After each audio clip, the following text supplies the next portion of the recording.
Bonsoir, nous sommes dimanche le 28 février 2016. Il est 1 heure du matin et plus.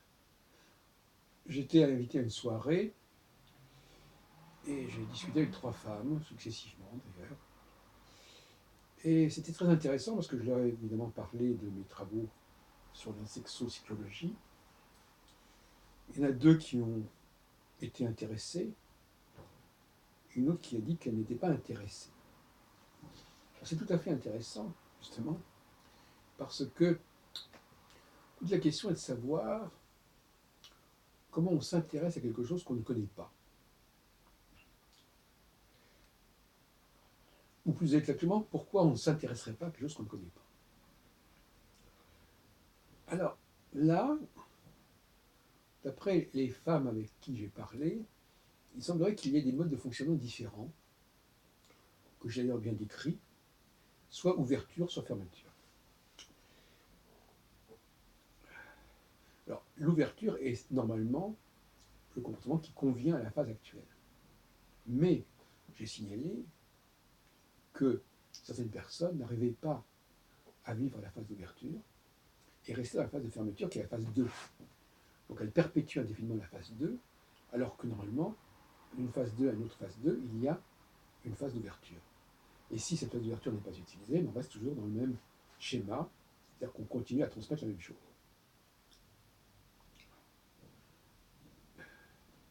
Et j'aurais parlé donc de la sexopsychologie dans des termes relativement vagues, mais bon, en donnant quelques exemples, et volontairement vagues parce que justement, toute la question est de savoir comment une femme capte des données nouvelles, comment elle capte la nouveauté en quelque sorte, comment elle sent, si elle a le flair de la nouveauté, si elle sent que certains hommes sont porteurs de nouveautés.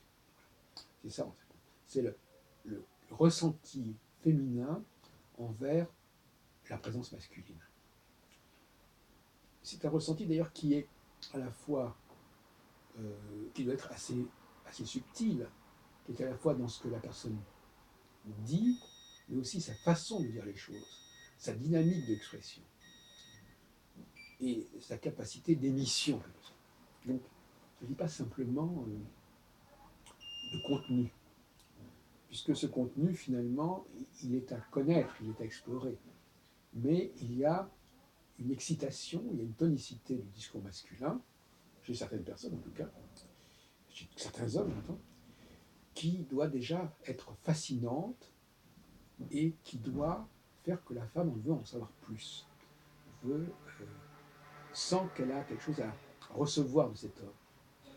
Pas forcément sur le plan sexuel, et tout est lié, mais en tout cas sur le plan intellectuel, sinon sur le plan amoureux, sur le plan de ce qu'on appelle le couple. En effet, une relation peut s'établir entre un homme et une femme sur 3 plans différents, pas forcément tous les 3 ensemble.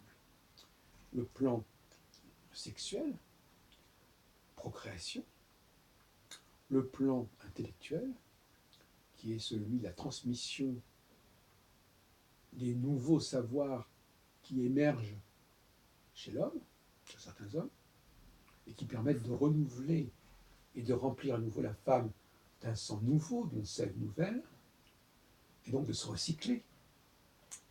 Et puis le 3e plan, c'est le plan de l'élection, c'est-à-dire tout simplement former un couple avec la personne qui ne se limite pas à la question sexuelle, ni à la question intellectuelle, qui est une sorte de, comme ça, de formation binaire,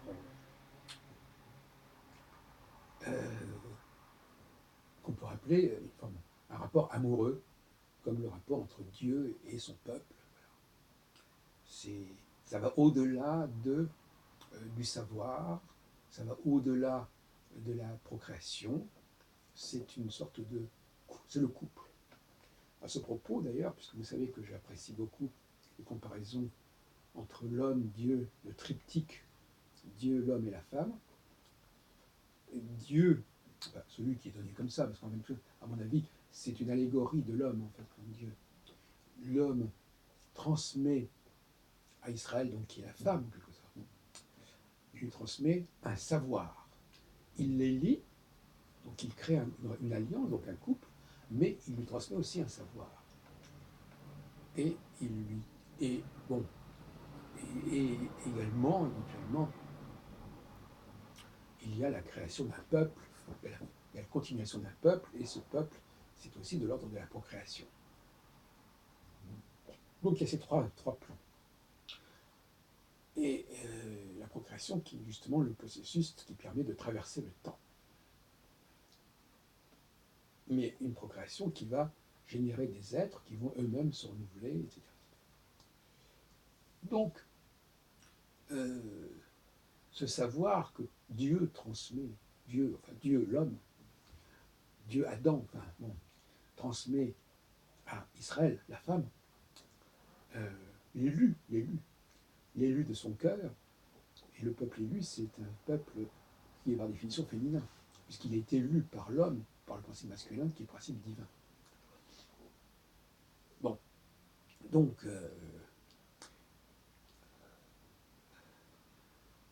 nous avons là des femmes qui, je parle des femmes que j'ai montrées aujourd'hui, plus une quatrième femme d'ailleurs qui était également dans ce système.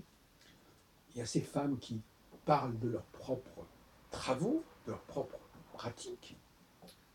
Il y a ces femmes qui sont liées à des connaissances qu'elles ont déjà et qui ne veulent pas reconnaître qu'elles ne savent pas certaines choses, qui ne sont pas encore disponibles, qui sont en train de se transmettre, de s'exprimer.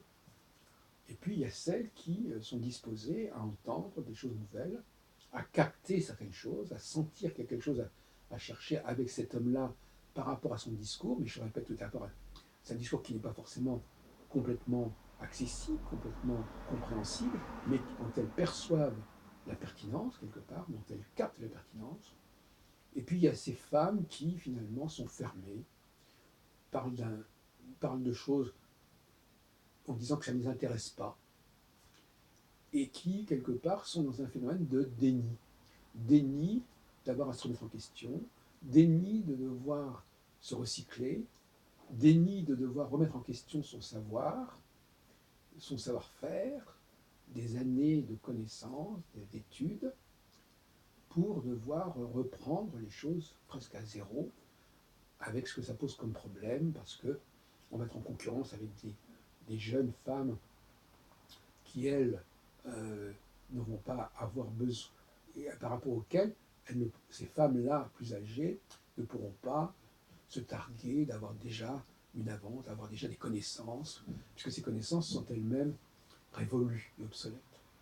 Et ça aussi, c'est pénible à savoir. Bon, nous connaissons tout à fait ces phénomènes de résistance, refus de renoncer à des savoir-faire qui ont souvent coûté beaucoup de temps, beaucoup d'argent, qui ont accumulé une certaine expérience, refus de se délester de cela pour pouvoir repartir sur de nouvelles bases qui forceraient ces femmes relativement âgées à être sur le même plan quasiment que des personnes plus récentes. C'est le fameux problème des ouvriers de la 11e heure, si on peut dire. Et donc on voit deux comportements. Je dirais que quelque part, parmi les 4 femmes que j'ai fréquentées ce soir, 2 étaient plutôt dans une sorte de savoir déjà ancien qu'elles veulent perpétuer, et 2 autres étaient dans une certaine disponibilité, dans une capacité à vouloir s'instruire, vouloir recevoir. Parce qu'en fin de compte, c'est bien ça dont il s'agit. Il y en a 2 qui ne voulaient pas recevoir, qui voulaient émettre, qui voulaient continuer à croire qu'elles savaient tout, et que tout ce qu'elles, ou plus exactement que ce qu'elles ne savaient pas n'était pas important, et que ce qu'elles savaient était très important. Parce que c'est ça un peu le logique. Et 2 autres femmes qui, bien que pas toutes jeunes d'ailleurs, parce qu'aucune de ces 4 femmes n'était vraiment toute jeune, elles avaient toutes au moins 50 ans, sinon plus. Donc, les 2 autres sentaient intuitivement, on parlait d'intuition féminine, alors intuitivement, elles sentaient qu'il y avait des hommes, en l'occurrence moi, qui avaient des choses à dire, qui avaient des portes à ouvrir, des horizons à montrer, Et par conséquent, on a eu ces deux cas de figure.